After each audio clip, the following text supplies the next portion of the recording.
MIBIS is the best image stabilization, period. And the best thing is camera agnostic. That means I can use it on a Canon, a Sony, Panasonic.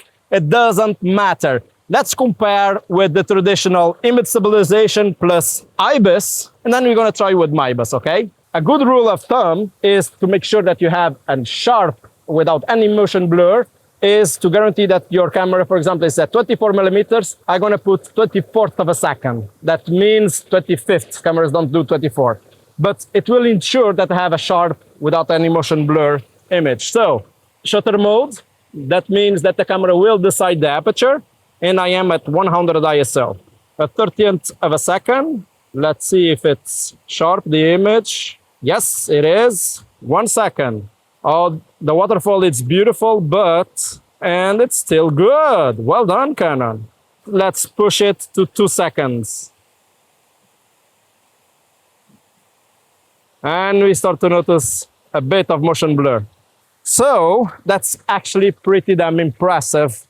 Let's try with MIBIS. MIBIS means Miguel in body image stabilization, okay? So I'm gonna use my body to stabilize the image. That's the big secret. One point of contact, the second point of contact, and the third point of contact. I'm gonna take the picture using the viewfinder, okay? You can see my legs, I am really stable.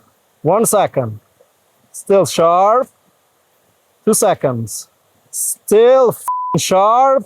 4 seconds.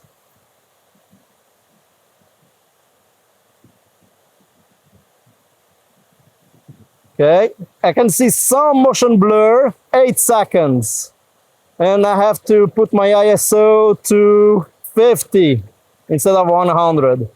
Okay, you can see a lot of motion blur. There is a lot of reasons why you're gonna use the screen, the LCD, instead of the viewfinder. Like you are doing street photography, to be unnoticed, to be blend with the people. Okay, you are in a weird angle. Yes, okay, yeah. I get that, okay? But get used to use the viewfinder, because why take the risk when you can ensure that you have a perfect image? You can use it and get more out of the low shutter speed of your camera without a tripod. I assure you, for example, the professional Gamma from Canon, the viewfinder consumes way more energy than the LCD. But why? Because they will ensure that you have a better, sharper, high-quality image in here, not in the LCD. And you are isolated from the world. You are actually well focused on what you're doing. Use your optical image stabilization, IBIS, use everything, and use MIBIS. Well, if you are Gary, you call GBIS, okay, or something like that, okay? If you want to know why old DSLR focus better in low light, check the video over there.